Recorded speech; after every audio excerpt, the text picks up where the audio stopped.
जिंतुरात ईद उल अजहा उत्साहात साजरी.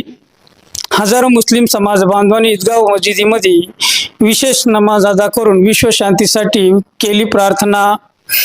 परभणी जिल्ह्यातील जिंतूर शहरात मुस्लिम समाज बांधवांचा पवित्र सण ईद उल अजहा बकरीद ईद गुरुवारी दिनांक 28 मे रोजी अत्यंत धार्मिक उत्साह, शांततामय वातावरण आणि पारंपरिक भक्तिभावात साजरा करण्यात आला. शहरातील दोन्ही ईदगाह तसेच विविध मस्जिदीमध्ये हजारो मुस्लिम समाज बांधवांनी सामूहिक नमाज अदा करून विश्वशांती, देशाची प्रगती, भाईचारा आणि मानव कल्याणासाठी अल्लाहकडे विशेष दुआ प्रार्थना केली. यंदा शासनाच्या निर्देशनाचे पालन करत मुस्लिम समाजाने सामाजिक जबाबदारीची जाणीव ठेवून गोवंशाची कुर्बानी पूर्ण टाळली.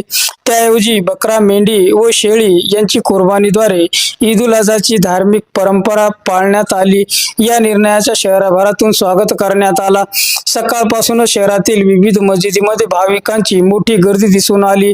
कुरेशी मस्जिद येथे 6:10 तर जामा मस्जिद येथे 7 वाजता, नुरानी काली मस्जिद येथे 7:30 आयशा मस्जिद बसस्थानक परिसरातील या ठिकाणी 7:45 मोठी ईदगाह हजरत शमशुद्दीन ईदगाह परिसरात सकाळी 8 वाजता तर सर्वात मोठी असलेली हजरत सुलेमानी ईदगाह परिसरात सकाळी 8:30 वाजता, सर्वात शेवटी हजरत सैदुल कादरी दर्गा मस्जिद येथे सकाळी 8:45 वाजता ईदची नमाज मोठ्या भक्तिभावात अदा करण्यात आली. नमाज नंतर खुतबा, धार्मिक प्रवचन करण्यात आला. विविध धर्मगुरूंनी मार्गदर्शन करताना प्रेषित हजरत इब्राहिम अलैहिस्सलाम आणि त्यांचा सुपुत्र प्रेषित हजरत इस्माईल अलैहिस्सलाम यांच्या त्याग, श्रद्धा आणि अल्लाहवरील निष्ठेचा प्रसंग सांगून ईद उल अजहाचे धार्मिक महत्त्व स्पष्ट केले.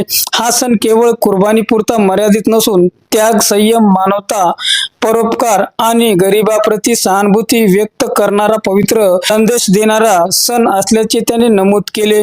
ईदच्या निमित्ताने अनेक मुस्लिम बांधवांनी गरीब व गरजू कुटुंबांना मदतीचे हात देत अन्न वस्तूंची वाटप केले. नमाजनंतर सर्वांनी एकमेकांची गळाभेट घेत ईदच्या शुभेच्छा देत बंधुभावाचे दर्शन घडविले. शहरात शांततामय व कायदा सुव्यवस्था कायम राखण्यासाठी पोलीस निरीक्षक गजेंद्र सरोदे यांच्या मार्गदर्शनाखाली काडेकोट पोलीस बंदोबस्त तैनात करण्यात आला होता. शांततामय वातावरणात ही ईद उत्साहात साजरी करण्यात आली आहे. जिंतूर 6 न्यूज चॅनलची बातमी आवडल्यास लाईक करा, शेअर करा, कमेंट्स करा, सबस्क्राईब करा. जिंतूर 6 न्यूज चॅनलसाठी मी शेख अली.